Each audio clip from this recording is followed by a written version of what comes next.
हुजूर आजकल जो शादियां हो रही हैं और उसमें जो खाने का जो नज़्म है, जिसे बुफे सिस्टम कहते हैं, जिसमें लोग खाना लेते हैं और खुद से खाना लेते हैं और खाते हैं, खड़े लेकिन खड़े उसमें खड़े खड़े लेते खड़े हैं। खड़े और खड़े खड़े ही खाना खा रहे हैं। तो इसके हवाले से रहनुमाई फरमाएं ताकि हमारी इस्लाह हो सके। इस्लाम में बफर सिस्टम नहीं है। ये नए दौर की नई तहजीब और नई इजाद है।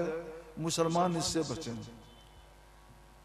इसमें क्या है कि खाना ले लिया अपने हाथ से खाना लेना, ये तो कोई बुरी बात नहीं है। अपना काम अपने हाथों करें, ये अच्छी बात है। तो अपने हाथ से खाना ले लें, ये अपनी पसंद के मुताबिक ये भी ठीक है। मगर वहाँ कुर्सी हो, मेज हो या जमीन पर बैठने की जगह हो, तो वहाँ बैठ कर खाना खाएं। ये इस्लामी तहजीब है।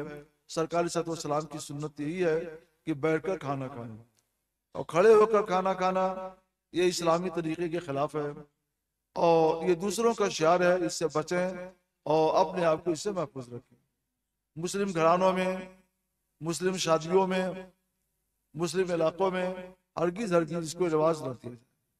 आप सुन्नत रसूलुल्लाह को सीखिए, सरकार की जो सुन्नत है उसको समझिए और उसी के मुताबिक जिंदगी गुजारिए। आप सुन्नत रसूलुल्लाह के मुताबिक जिंदगी गुजारेंगे, अमल करेंगे, तो उसमें अल्लाह तबारक व तआला बरकत भी देगा और इसमें आपके लिए फौजो फलाह भी। सुभान अल्लाह। हुजूर, देखा ये जा रहा है कि शादियों में लोग बहुत ज़्यादा यानी ज़रूरत से ज़्यादा खर्च कर रहे हैं और उसे पूरा करने के लिए बहुत ज़्यादा कर्ज भी ले रहे हैं, ताकि मालूम हो कि हाँ ये साहब भी हैं, इनके पास भी कुछ है। तो हुजूर ये रहनुमाई फरमाएं कि हम शादी ब्याह को कैसे आसान कर सकें कि जिसमें हमारे अखराजात भी कम हों और शादियां भी बेहतर तरीके से हो जाए। जहां तक मुमकिन हो शादी को सस्ता बनाया जाए। कम से कम खर्च में शादी कर ली जाए। वलीमा भी थोड़ी ही में कर लिया जाए और इतना पैसा अपने पास है कि शादी कर सकते हैं। दुल्हन के लिए कुछ जोड़ा वगैरह दे दिया, मार का इंतजाम कर दिया, अपने पास उसकी रिहाइश और खाने पीने का इंतजाम मौजूद है। तो अब इससे ज्यादा कुछ नहीं होना चाहिए। वलीमा सुन्नत है, मगर इसके लिए यह है कि आपको जो भी तौफीक हो उस तौफीक के मुताबिक आप कुछ खाने पीने के इंतजाम कर लीजिए।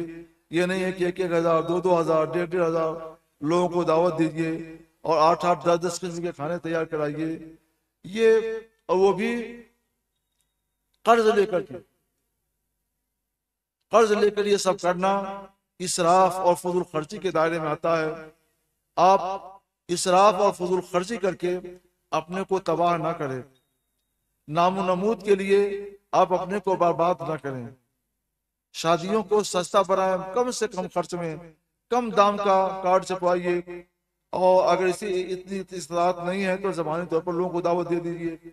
ये इतना काफी है और कम से कम में आप शादी कर लीजिए। याद रखिए, शादी जितनी सस्ती होगी ज़िना उतना ही दुश्वार होगा सुभान अल्लाह। और शादी जितनी महंगी होगी ज़िना उतना ही ज्यादा आसान होगा।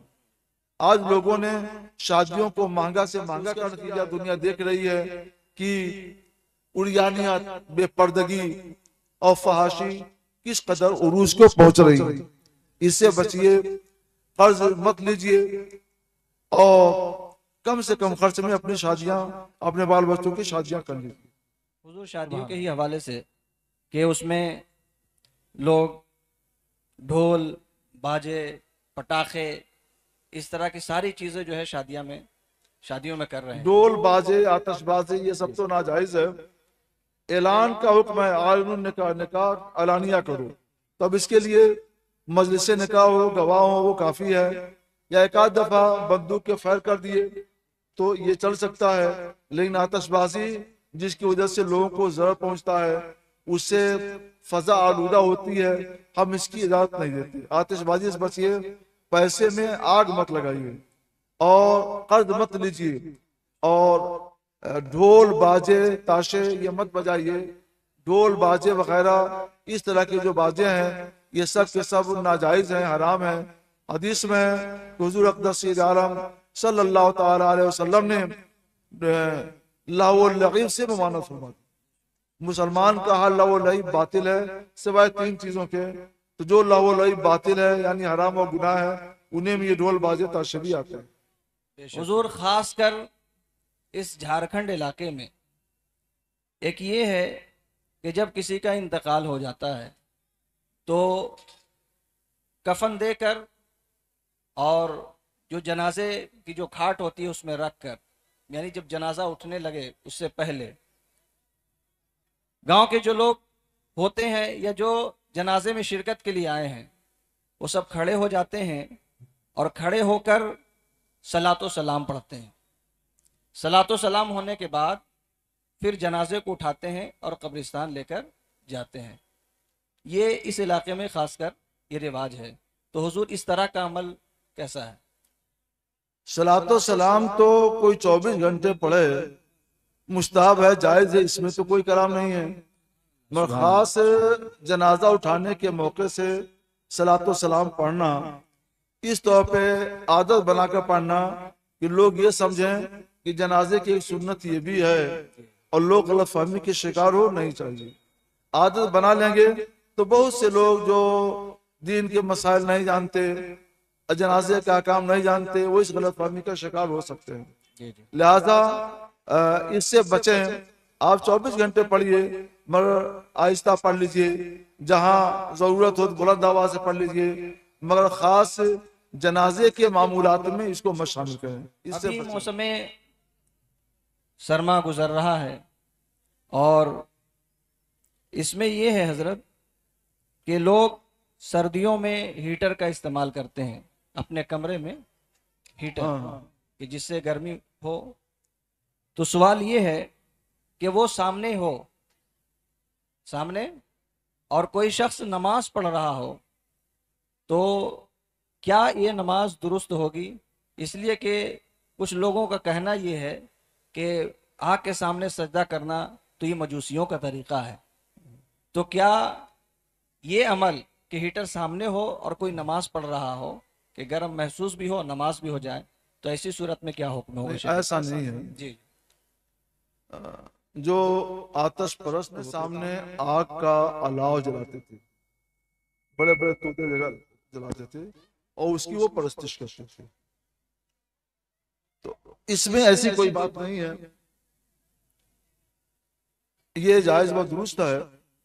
एक तो वो आग नहीं, आग के मिसल उससे गर्मी पैदा होती है, मगर वो आग नहीं है।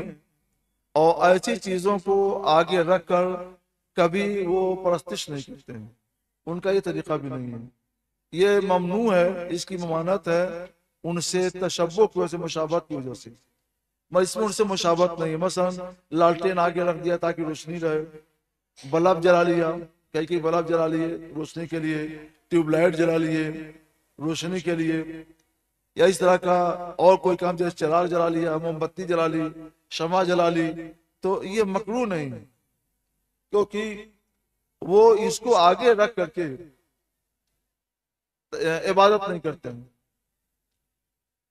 आदि सैया में आया है सरकार सलाम नमाज पढ़ रहे थे, एक कदम आगे बढ़े, कुछ पकड़ना चाहा, फिर पीछे चले आए। और ऐसा भी हुआ सरकार सलाम पीछे हटे, साहबा ने पूछा या रसूलल्लाह सलाम के बाद आज हमने आपको वो करते हुए देखा जो करते हुए हमने आपको कभी नहीं देखा, मसलन नमाज में खड़े और पीछे हटाए।